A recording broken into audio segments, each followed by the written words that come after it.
Vai ter golpe?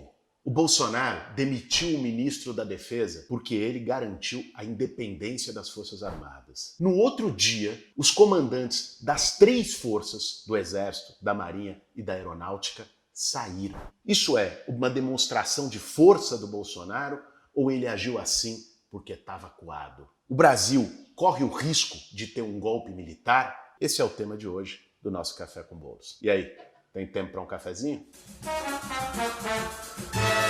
Para fazer um bom café, meu bem. No dia 12 de outubro de 1977, o ditador Ernesto Geisel mandou comunicar ao ministro do Exército, Silvio Frota, que desejava vê-lo ainda naquela manhã. Frota, nós não estamos mais nos entendendo. A sua administração no ministério não está seguindo o que combinamos. Além disso, você é candidato a presidente e está em campanha. Eu não acho isso certo. Por isso, preciso que você peça demissão.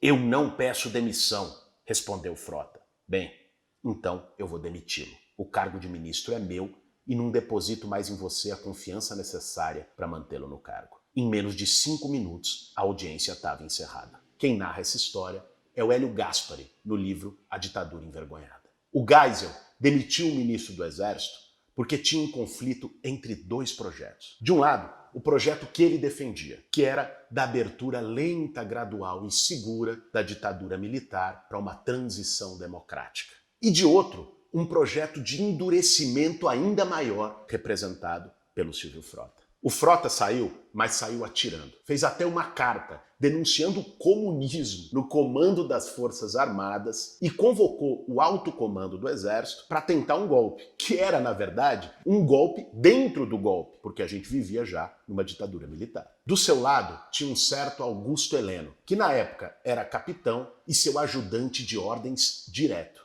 O Geisel anteviu o movimento do Frota, reuniu a cúpula das Forças Armadas e neutralizou o golpe. Naquele dia, tanto Silvio Frota como Augusto Heleno acabaram exonerados do governo. É importante a gente ver a estratégia do Silvio Frota. Então pensa, nós estamos em 1977. A ditadura estava num momento crítico. Já tinha uma crise, uma decadência da ditadura militar. Em 1974, tinha tido uma eleição, já foi um sinal de abertura, uma eleição parlamentar. E o partido da ditadura, Arena, sofreu uma derrota flagrosa. Qual era a linha do Geisel e de um grupo de militares que estavam no governo naquele momento? Era, bom, se a ditadura está enfraquecida, é melhor dar o anel para não perder os dedos. Então, vamos fazer uma abertura que a gente controle, por isso a abertura lenta, gradual e segura. Esse era o lema. Mas tinha um grupo, que era chamada Linha Dura nas Forças Armadas, que o maior representante era o Silvio Frota, ministro do Exército, que pensava a estratégia contrária. Era a ideia de, bom, já que a gente está enfraquecido, vamos dobrar a aposta e vamos endurecer o regime. Veja, essa era a linha do Silvio Frota. E ele, mesmo depois de demitido, essa ala do Exército ainda tinha alguma força, eles fazem em 81 o atentado do Rio Centro. Não é que foi uma operação desastrada, né?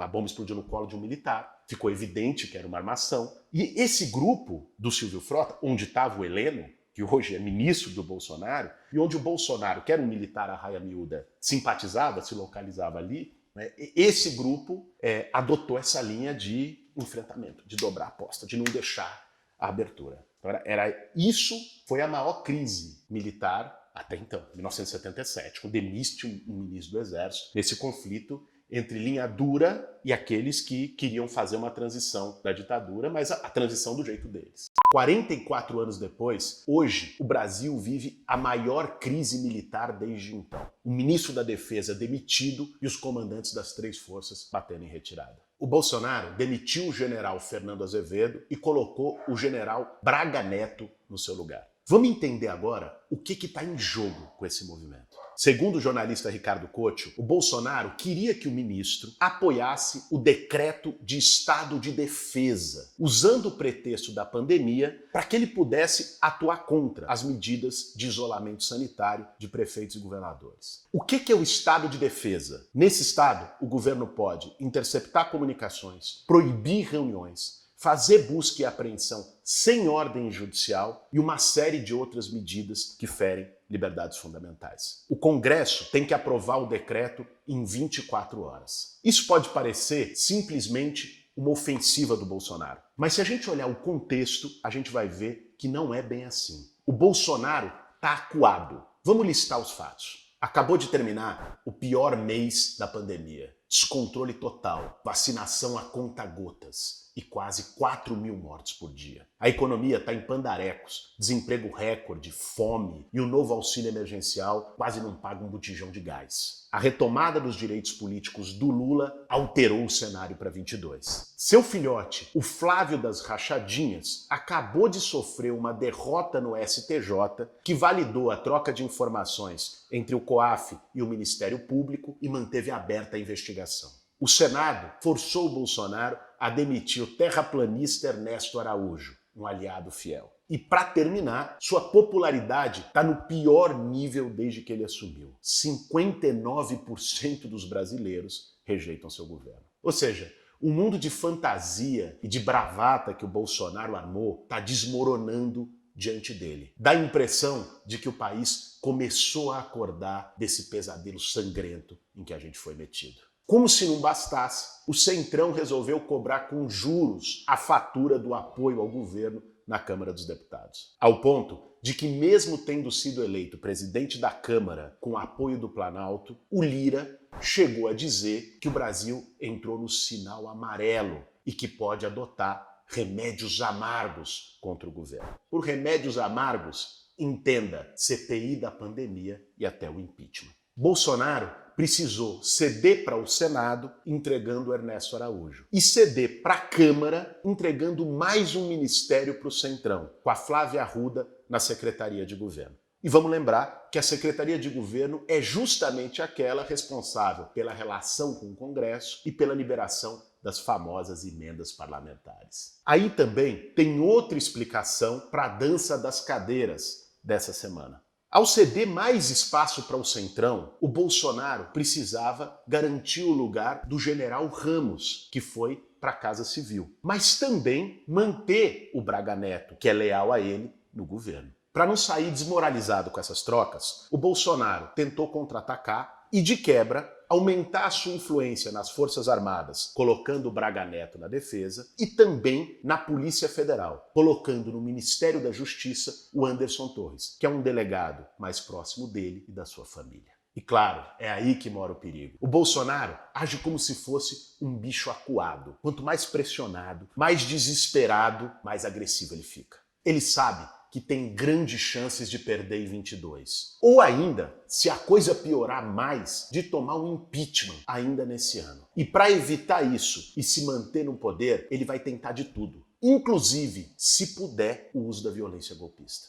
Mas a gente precisa ponderar. No meio dessa crise toda, um golpe interessa para quem, além do Bolsonaro? Será que interessa para as Forças Armadas, para o Centrão no parlamento, para o poder econômico brasileiro? Vamos lembrar que o Bolsonaro queria trocar o Edson Pujol, comandante do Exército, há pelo menos um ano. Ele ficou irritado com a defesa que o Pujol fez da Constituição, com a resistência a uma politização maior dos quartéis. E acreditem vocês, ele ficou magoado, porque o Pujol cumprimentou ele no início da pandemia com um cotovelo e usando máscara. Essa era a mesma irritação que ele tinha com o ministro Fernando Azevedo. Mas a maior demonstração de que, pelo menos hoje, as Forças Armadas não estão dispostas a embarcar numa aventura golpista é que o Bolsonaro foi forçado a nomear como comandante do Exército o general Paulo Sérgio de Oliveira, que há poucos dias deu uma entrevista defendendo o isolamento social e os protocolos sanitários da OMS.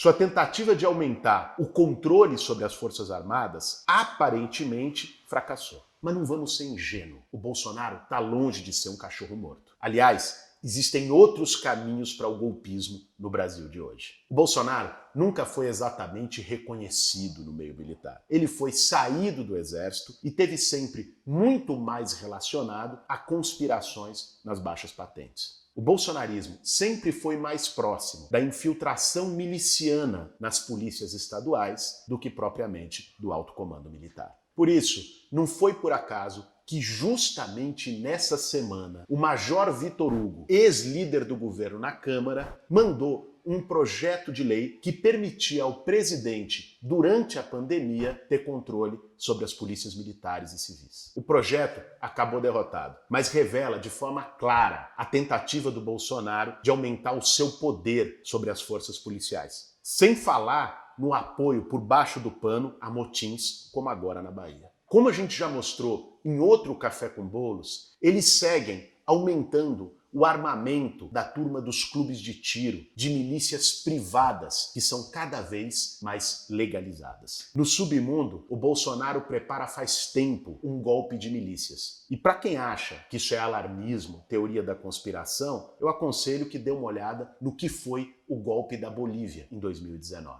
Mesmo acuado, o Bolsonaro segue se mexendo e ainda tem muito poder nas mãos. Basta ver a tentativa de perseguição a opositores usando a Lei de Segurança Nacional. Por isso, é tão importante derrotar esse projeto autoritário. A cada declaração ou ato golpista, a gente precisa ter um contra-ataque. Se houvesse uma maioria de democratas e não de mercenários no Congresso Nacional, eles já teriam faz tempo votado o impeachment do Bolsonaro, caçado deputados golpistas e criminalizado as organizações milicianas. Muita gente pergunta como a ditadura durou 21 anos no país. Como aquela preparação, aqueles atos que anteciparam o horror, as ilegalidades, enfim, a ruptura autoritária, foram vistos até de uma forma passiva, sem reação por parte da sociedade no começo. Esse foi o sentimento que muita gente teve agora, nessa semana, olhando as articulações do Bolsonaro com a cúpula militar.